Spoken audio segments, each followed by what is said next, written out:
Assalomu alaykum hurmatli vatandoshlar va odatdagi yangiliklarimizni boshlaymiz.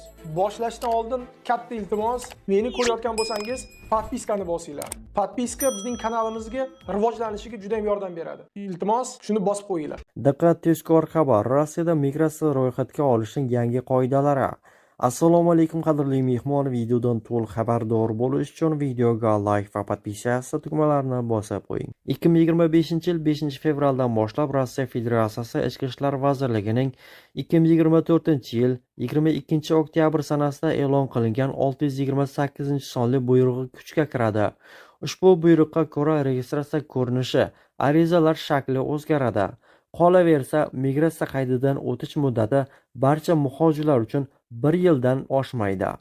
Chet el fuqarolarini migratsiya qaydidan o'tkazish to'g'risidagi nizomga o'zgartirishlar kiritishni nazarda tutuvchi ushbu buyruqqa asosan xorij fuqarosi yoki fuqaroligi bo'lmagan shaxsning vaqtinchalik yashash joyida migratsiya qaydidan o'tkazish blanka, chet el fuqarosi yoki fuqaroligi bo'lmagan shaxsni yashash joyida ro'yxatdan o'tkazish yoki chiqarib yuborish to'g'risidagi uy egasi beradigan arizalar, registratsiya va boshqa hujjatlarda xatoliklarni tuzatish uchun ariza shakli yangilanadi.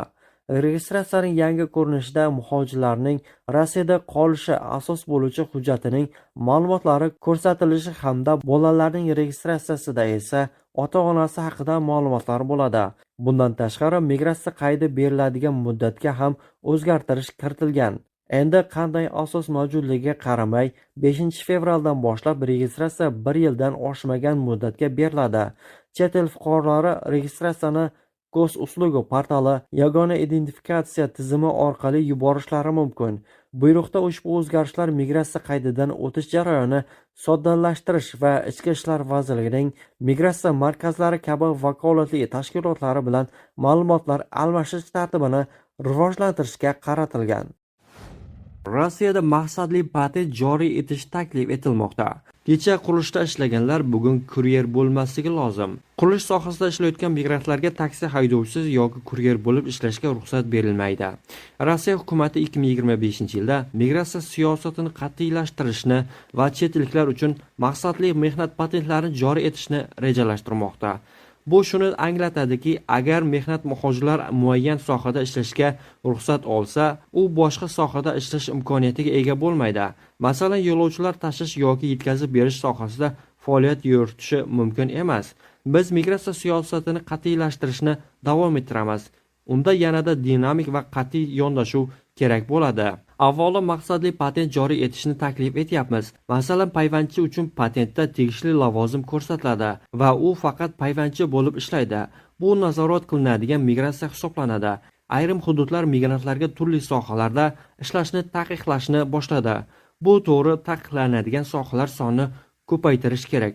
Kecha qurilishda ishlaganlar bugun kuryer bo'lib ishlayotgan holatlar bo'lmasligi lozim, dedi deputat Yaroslav Nilov. Shuningdek, haydovchi bo'lib ishlash uchun kelgan muhojirlar uchun ham cheklovlar joriy etiladi. Migrantlar taksi haydovchisi bo'lib ishlash uchun GIBDD imtihonni topshirishga majbur bo'ladi. Davlat dumasiga yo'lovchi tashish sohasida ishlashni xohlagan chet elliklardan nafaqat nazariy, balki amaliyot imtihonni ham topshirishni talab qiladigan qonun loyihasi kiritildi. Bundan oldin Rossiyada qoidalarni buzgan chet elliklar uchun haydovchilik guvohnomalarini bekor qilish taklif qilingandi. Deputatlar chet elliklar haydovchilar uchun jazoni kuchaytirishni va qoidabuzarlik holatlarida ularning haydovchilik guvohnomalarini amalsiz deb tan olishni taklif etishgan. Yaqin kunlarda yo'l harakati xavfsizligi to'g'risidagi qonunga o'zgartirishlar Davlat dumasida ko'rib chiqiladi.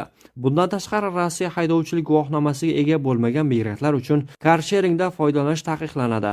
Rossiyada haydovchilik guvohnomasiga ega bo'lmagan muhojirlar karshering yoki taksi boshqarishga haqli emas. Bu haqda Davlat dumasining Mehnat, ijtimoiy siyosat va faxriylar ishlari bo'yicha qo'mitasi raisi Yaroslav Nilov ma'lum qildi. U allaqachon tegishli so'rovlarni Ichki ishlar vazirligi va Transport vazirligiga yo'llagan.